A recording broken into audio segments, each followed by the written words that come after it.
ചന്ദ്രപക്ഷത്തേക്ക് സ്വാഗതം. പഴയ കാലത്ത്, അതായത് പാചകത്തിന് LPG, വൈദ്യുതി ഒക്കെ ഉപയോഗത്തിൽ വരുന്നതിന് മുൻപ് വിറക് കത്തിച്ച് ഉപയോഗിച്ചിരുന്ന കാലം. ഒരു കനൽക്കട്ടയാണ് അന്ന് തീ കത്തിക്കാൻ ഉപയോഗിച്ചിരുന്നത്. ഒരടുപ്പിൽ തീപ്പെട്ടി ഉപയോഗിച്ച് കത്തിച്ച് പാചകം ചെയ്താൽ അതിലെ കനൽക്കട്ടയാണ് അടുത്ത അടുപ്പുകളിൽ ഉപയോഗിക്കുക. വലിയ സദ്യകൾക്കുമൊക്കെ ഇങ്ങനെയാണ് പാചകം നടത്തിയിരുന്നത്. കനൽക്കട്ട അണഞ്ഞു പോകാതെ ശ്രദ്ധയോടുകൂടി തീ കത്താൻ അനുയോജ്യമായ വസ്തുക്കൾ ഇട്ടുകൊടുത്ത് തീനാളം ഉയർന്നു കഴിഞ്ഞാണ് വലിയ വിറകുകൾ ഇട്ടുകൊടുത്തിരുന്നത്. ഇക്കാര്യത്തിൽ പരിചയമില്ലാത്തവർ ശ്രമിച്ചാൽ തീ ശരിയായി കത്തിപ്പിടിച്ചു കൊള്ളണമെന്നില്ല. അനുയോജ്യമല്ലാത്ത വസ്തുക്കൾ ഉപയോഗിച്ചാൽ തീ അണഞ്ഞു പോവുകയും ചെയ്യും. കനൽക്കട്ടയും അണഞ്ഞു പോകുമ്പോഴാണ് അതിൻ്റെ മൂല്യം തിരിച്ചറിയുന്നത്. വീണ്ടും തീ ജ്വലിപ്പിക്കുവാൻ എത്ര പ്രയത്നം ആവശ്യമാണ്, ദ്രവ്യങ്ങൾ ആവശ്യമാണ്. പോയ സമയം തിരികെ കിട്ടുകയുമില്ല. നന്നായി ജ്വലിക്കുന്ന തീയാണെങ്കിൽ എന്തെല്ലാം വിഭവങ്ങളാണ് അതിൽ പാചകം ചെയ്യപ്പെടുന്നത്. നാട്ടിലുള്ളവർക്കെല്ലാം സ്വാദിഷ്ടമായ സദ്യ നൽകാൻ അത് പര്യാപ്തം.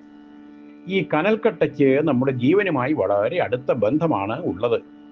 എത്രയും ദിവ്യമായ ജീവനാണ് ഒരു ശരീരത്തിൽ സന്നിവേശിപ്പിച്ച് നമുക്ക് ഓരോരുത്തർക്കും ജന്മം നൽകിയിട്ടുള്ളത്. അതിനനുയോജ്യമായ ഭക്ഷണവും ആശയങ്ങളും കൊടുത്ത് ശ്രദ്ധയോടെ വളർത്തിയെടുത്താൽ ആ വളർന്നു വരുന്ന വ്യക്തി വീടിനും നാടിനും രാഷ്ട്രത്തിന് തന്നെയും ഗുണകരമായി ഭവിക്കും. സഹജീവികൾക്ക് താങ്ങും തണലുമായിരിക്കും അവൻ. നമ്മുടെ രാഷ്ട്രത്തിന് വേണ്ടി സ്വന്തം ജീവനും സമ്പത്തുമെല്ലാം ത്യജിച്ച് തലമുറകൾക്ക് വേണ്ടി അവരുടെ വിലപ്പെട്ട ജീവൻ സമർപ്പിച്ചവരാണവർ. ഓരോ സ്വാതന്ത്ര്യ ദിനത്തിലും അവരെ സ്മരിക്കാതെ വയ്യ. അശ്രദ്ധയോടെ കൈകാര്യം ചെയ്താൽ ഒരു കനൽക്കട്ട തീയായി ആളിക്കത്തി പരിസരം മുഴുവൻ പടർന്നു പിടിച്ചെല്ലാം നശിപ്പിച്ച് അനേകം ജീവനുകൾ പോലും കത്തിക്കരിഞ്ഞു പോയ ചരിത്രങ്ങളും നമുക്ക് സുപരിചിതമാണ്. നമ്മുടെ കുഞ്ഞുങ്ങളും അങ്ങനെ തന്നെ.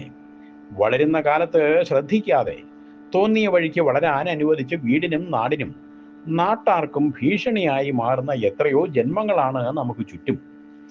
നമ്മുടെ ഓരോ കുഞ്ഞും ജനിക്കുന്നത് ഓരോ കനൽക്കട്ടയായിട്ടാണ്. ശരിയായി പരിപാലിച്ച് വളർത്തിയാൽ അനേകർക്ക് ആശ്രയവും പ്രത്യാശയുമായി അവൻ മാറും. എന്നേക്കും അനുസ്മരിക്കപ്പെടും നന്ദിയോടെ.